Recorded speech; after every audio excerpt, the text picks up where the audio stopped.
O que os anjos fazem no céu? Sem dúvida alguma eles adoram a Deus e ao redor do trono de Deus, testemunhamos incontáveis anjos adorando. Seria uma experiência fantástica poder ver dentro da sala do trono de Deus e testemunhar o que está acontecendo no céu.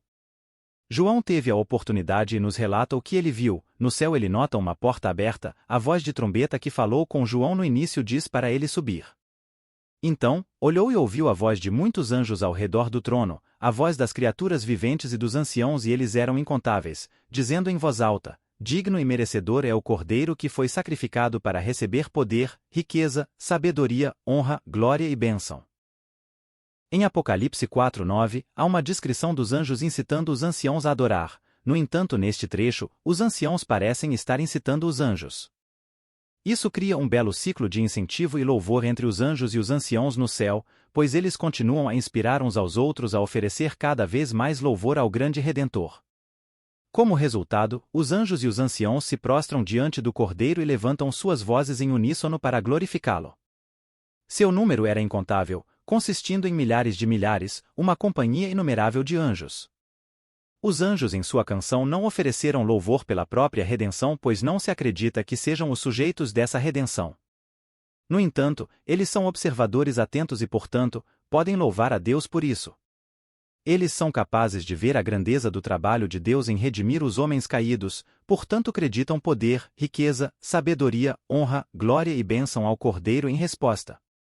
Da mesma forma, também podemos louvar a Deus pelo modo como Ele trabalha na vida dos outros. Toda a criação louva tanto o Pai quanto o Cordeiro, Apocalipse 5:13. E ouvi todas as criaturas que estão no céu e na terra, e debaixo da terra, e no mar, e tudo o que neles há, dizendo: ao que está assentado no trono e ao Cordeiro seja o louvor, a honra, a glória e o poder para todo o sempre. Os 4 seres viventes diziam amém e os anciãos prostraram-se e adoraram. A descrição de João é abrangente, incluindo todas as criaturas no céu, na terra, debaixo da terra e no mar. Essa adoração conjunta do Pai e do Cordeiro é um forte testemunho da divindade de Jesus. Não havia a menor dúvida de que o Cordeiro é reconhecido como Deus, por isso eles caíram e o adoraram. A palavra adorar no antigo grego significa se prostrar ou se deitar diante de outro em completa submissão. Isso sugere que os anciãos podem ter se ajoelhado e se prostrado diante daquele que vive para sempre, como expressão de sua completa submissão e adoração. Este é o método de adoração no Oriente. Primeiro, o adorador se ajoelha, então, inclinando-se, toca o chão com a testa. Este último ato é chamado de prostração. Eles adoraram para sempre aquele que vive para sempre. Os Césares vêm e vão, até mesmo aqueles que perseguem o povo de Deus, mas o Senhor vive para sempre e é digno de nosso louvor. E os 4 seres viventes, tendo cada um deles, respectivamente, 6 asas, estavam cheios de olhos ao redor e por dentro e eles não têm descanso, dia e noite proclamando: Santo, Santo, Santo é o Senhor Deus, o Todo-Poderoso, aquele que era, que é e que há de vir. E sempre que os seres viventes glorificam, honram e agradecem aquele que está sentado no trono, aquele que vive para todo o sempre. Os 24 anciãos prostram-se diante daquele que está sentado no trono e adoram o que vive para sempre, e lançam suas coroas diante do trono, dizendo: digno és tu, Senhor e Deus nosso, de receber a glória, a honra e o poder, pois tu criaste todas as coisas, e por tua vontade elas existem e foram criadas. Em hebraico, repetir uma palavra 2 vezes adiciona ênfase, enquanto repeti-la 3 vezes destaca a infinita santidade de Deus. Eles não descansam, os querubins declaram que o Senhor Deus é todo-poderoso. Em Apocalipse 1:8, a palavra grega usada significa aquele que tem a mão em tudo. Eles não têm descanso, mas também não estão inquietos. A doce satisfação que experimentam em seu uso contínuo é mais fácil de acreditar do que de descrever. A adoração dos 24 anciãos é inspirada pelos querubins, que adoram a Deus sem cessar. Isso deve servir como um exemplo para nós também adorarmos a Deus, já que temos mais motivo para louvá-lo e agradecê-lo. Mesmo que os pássaros cantem sem cessar, eles têm muito menos do que nós para cantar. Da mesma forma, mesmo que os anjos adorem constantemente a Deus, eles nunca foram redimidos pelo sangue de Cristo como nós. Portanto, devemos nos esforçar para imitar os anjos e cantar a Deus dia e noite, derramando nossas almas em cânticos sagrados. Os 24 anciãos adoram a Deus, o que significa que reconhecem o seu valor e dignidade. Eles deram crédito a Deus por seu próprio trabalho e recompensa, e fizeram isso lançando suas coroas diante do seu trono. Reconheceram que o valor e a dignidade pertencem a Deus e não a eles mesmos. O ato de lançar as coroas foi uma declaração de que Deus é digno de receber glória, honra e poder. Este ato foi semelhante a uma prática no Império Romano, onde reis menores colocavam suas coroas diante do imperador como sinal de homenagem. O imperador então devolvia as coroas para demonstrar que seu direito de governar, a vitória e as coroas vinham dele. Essa ilustração também se refere ao costume de prostrações no Oriente, na homenagem de reis menos importantes reconhecendo a supremacia do imperador. Deus tem o direito de governar sobre nós como nosso Criador. Podemos aceitar e desfrutar desse fato, ou rejeitá-lo, o que pode levar à frustração. É importante reconhecer nossa natureza limitada e dependente como criaturas diante de Deus. A Bíblia menciona o poder de Deus manifestado na criação e governança do mundo 2 vezes, enfatizando que ele é verdadeiramente digno de nossa admiração e louvor. Mesmo nos últimos dias, vemos os anjos adorando a Jesus e um forte anjo proclamou com voz alta: "Quem é digno, tendo a autoridade e virtude, de abrir o livro e de desatar os seus selos?" E ninguém, nem no céu nem na terra nem debaixo da terra, foi capaz de abrir o livro, nem mesmo de olhar para ele. O destino final da redenção é para Deus e o pagamento por ela foi feito através do sangue de Jesus. O alcance da redenção é para todas as tribos, línguas, povos e nações. O cumprimento da redenção é que nos fez reis e sacerdotes para o nosso Deus. Finalmente, o resultado da redenção é que reinaremos na terra. Davi também nos diz que os anjos adoram o Senhor e oferecem louvores a Ele, Salmo 148. Louvem o Senhor todos os seus anjos, louvem-no todos os seus exércitos celestiais. O salmista considerava que todas as criaturas celestiais e corpos celestes deveriam oferecer seu louvor ao Deus de Israel, que não era uma divindade confinada a uma determinada região ou povo, mas sim o governante supremo sobre toda a criação, digno de honra e adoração de todos os seres nos lugares mais elevados. Salmo 19. O salmista insta todas as criaturas a se unirem a esse louvor e continuarem a glorificar a Deus. Especificamente, o salmista chama os anjos para oferecer louvor a Deus, assim como fazem constantemente na presença do trono de Deus. Os anjos fiéis são como um grande exército, também conhecido como todos os seus exércitos. Ao longo da história, as pessoas têm sido tentadas a adorar os anjos, mas eles são apenas nossos servos companheiros. Deus gosta de mostrar sua glória em situações improváveis para que sua glória seja mais claramente revelada. O escritor de Hebreus nos diz a razão pela qual os anjos louvam e o adoram. Ele é superior aos anjos porque os anjos adoram e servem a Jesus, que é o seu Deus. Hebreus 1:6. O título primogênito indicava a posição de favor e honra. Um antigo rabino escreveu: Deus disse: "Como fiz de Jacó o primogênito, também farei do rei Messias o primogênito." Jesus é superior aos anjos porque o próprio Pai o chama e não a nenhum anjo.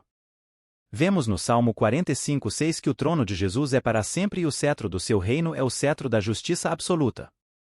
Jesus é superior aos anjos porque ele completou sua obra e se assentou, enquanto os anjos continuaram a trabalhar sem descanso. Salmo 110. Os anjos são espíritos ministradores e são chamados para servir. Por outro lado, é um aspecto essencial da natureza dos anjos serem servos. Enquanto os anjos são ordenados a servir a Deus, ele compartilha seus servos com homens e mulheres redimidos, demonstrando assim o grande amor de Deus por nós e seu desejo de compartilhar tudo conosco. Uma das descrições básicas dos anjos é que eles adoram e são líderes de adoração.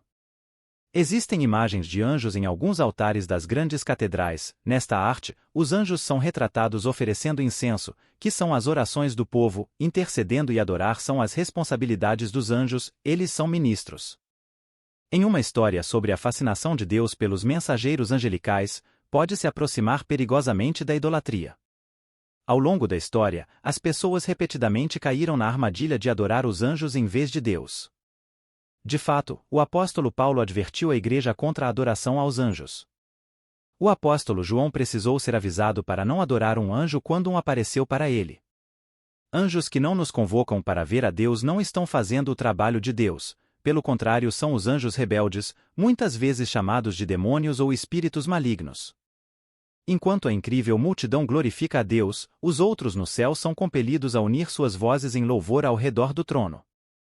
Todas as criaturas criadas se juntam quando esses outros ouvem a adoração que a grande multidão traz a Deus. Eles veem com mais clareza o poder, a sabedoria e a majestade de Deus e podem adorar a Deus ainda mais ao testemunhar a salvação que ele trouxe para a multidão. A companhia dos anjos fiéis é como um grande exército. Todos os seus exércitos e outros seres angelicais caíram porque não oravam apropriadamente a Deus. Isaías também teve a oportunidade de ver o céu e, depois de passar algum tempo lá, nos relata o que viu, Isaías 6:1. Há um trono no céu, e o Senhor Deus, em seu papel como governante supremo de tudo, está sentado nele. O fato de já haver alguém sentado no trono no céu é o aspecto mais importante do reino celestial. Aqueles que têm a autoridade legítima e o direito de governar sentam-se em tronos. Pode ser que Isaías tenha ficado desanimado ou deprimido como resultado da morte de uma figura proeminente no reino de Judá durante seu ministério. Deus no céu agora mostra Isaías como se dissesse: não se preocupe com isso, Isaías, Uzias pode não estar em seu trono, mas estou em meu trono.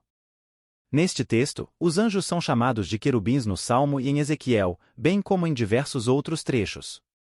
De acordo com Apocalipse 4:6, esses anjos também são chamados de seres viventes.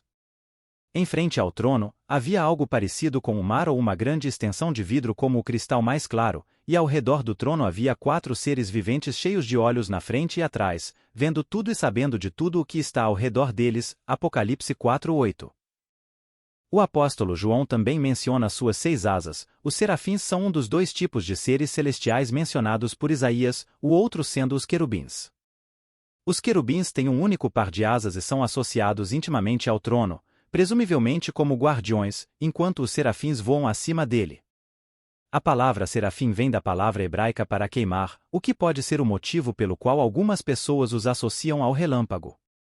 No entanto, em outros contextos, os serafins são associados não ao fogo, mas às serpentes, o que pode ser uma referência ao veneno metafórico.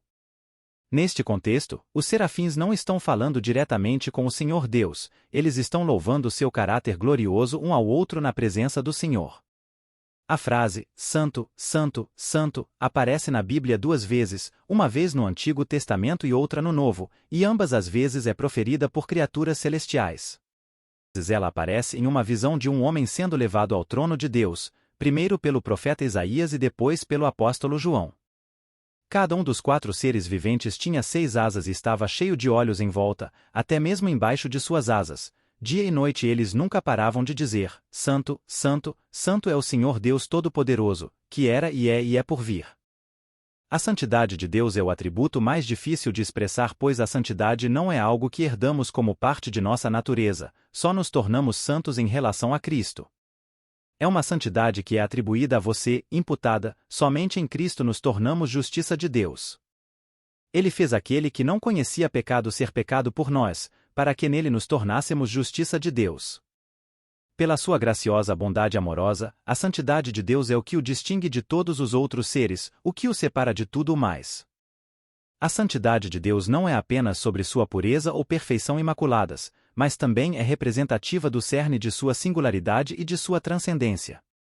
É um mistério que nos faz maravilhar com sua grandiosidade e nos enche de admiração enquanto tentamos compreender ao menos uma fração de sua natureza majestosa. Nesta visão retratada em Isaías 6, Isaías testemunhou pessoalmente a santidade de Deus. Isaías, sendo um profeta de Deus e um homem irrepreensível, estava ciente de sua própria pecaminosidade. Isaías e João, por outro lado, pintam uma imagem unida de um Deus santo, magnífico e glorioso, que não muda, que é o mesmo ontem, hoje e para sempre. A santidade de Deus é eterna, assim como ele é eterno. Os serafins, na verdade, passam seus dias e noites adorando a Deus por sua santidade e durante essa adoração interminável, eles exclamam: Santo, Santo, Santo é o Senhor Todo-Poderoso, toda a terra está cheia da sua glória. O significado da proximidade íntima dos serafins com Deus, combinado com seu louvor revelador, não pode ser exagerado. Quando os serafins dizem que toda a terra está cheia da glória de Deus, eles estão dando um relato em primeira mão do que vem do ápice do céu. Podemos ver, a partir da perspectiva sobrenatural dos serafins, que a glória de Deus é infinita, de valor indescritivelmente inestimável, tão poderosa que não pode ser contida em um único domínio. Sua glória irrompe através do céu, desdobra-se através do reino espiritual e transborda para toda a terra. Essa glória revelada nos permite ter um vislumbre sagrado de um Deus santo. Ser santo significa ser distinto e reverenciado. É significativo que os serafins na visão de Isaías usem uma repetição tripla da santidade de Deus, conhecida como o número triádico. O número 3 representava completude e estabilidade no judaísmo antigo e é usado aqui para denotar a integridade de Deus no começo, meio e fim. Anunciar a santidade de Deus 3 vezes implica a natureza eterna de Deus, que é o mesmo ontem, hoje e para sempre, Hebreus 13:8. A perfeição divina de Deus se manifesta na Santíssima Trindade, Pai, Filho e Espírito Santo. A total e suprema santidade de Deus inigualável por qualquer coisa ou qualquer um nos convida a adorar. A maneira como esses seres adoram nos leva a oferecer louvor de maneira semelhante à deles, um louvor que se concentra na dignidade de Deus, tanto em seu caráter quanto em suas ações. Isso é um vislumbre antecipado do céu na vida presente, Salmo 152. Louvar também nos lembra que, independentemente de nossa vocação ou dons agora, todos os cristãos se tornam adoradores de Deus. A devoção a Deus sempre se elevará e o ministério dos serafins é exaltar o nome e o caráter de Deus no céu. Por estarem posicionados acima do trono, seu ministério está diretamente relacionado a Deus em seu trono celestial, ao contrário dos querubins, que estão ao lado. Uma coisa é certa, eles estão constantemente glorificando a Deus, Apocalipse 4:8. As 4 criaturas viventes, cada uma com 6 asas e cheias de olhos em volta e por dentro, não descansam dia ou noite, dizendo: Santo, Santo, Santo é o Senhor Deus Todo-Poderoso, que era, que é e que há de vir. O livro de Hebreus também nos mostra esse ponto, pois ele pinta Jesus como a revelação definitiva de Deus, superior aos profetas ou aos anjos. Jesus é a representação exata de Deus e tem uma posição acima de todos, Hebreus 1:3. Quando ele por si mesmo purificou os nossos pecados, assentou-se à direita da majestade nas alturas. Jesus demonstrou sua força na criação e na salvação, ele é o líder mais forte e até os anjos o seguem. Os anjos servem como um exemplo maravilhoso para os cristãos seguirem em termos de obedecer ao Senhor e dar louvor ao seu nome. Podemos nos juntar à adoração dos anjos, louvando a Deus, e dizer como o salmista: tudo o que tem vida louve o Senhor. Louvai ao Senhor, Salmo 156. Todos os anjos estavam ao redor do trono, e os anciãos e as 4 criaturas viventes caíram sobre seus rostos diante do trono e adoraram a Deus dizendo: Amém, bênção, glória, sabedoria, ação de graças, honra, poder e força sejam ao nosso Deus para todo o sempre. Dê louvores ao Salvador, ele que morreu para que pudéssemos viver por seu amor tão grande e tão livre, louve seu nome eternamente.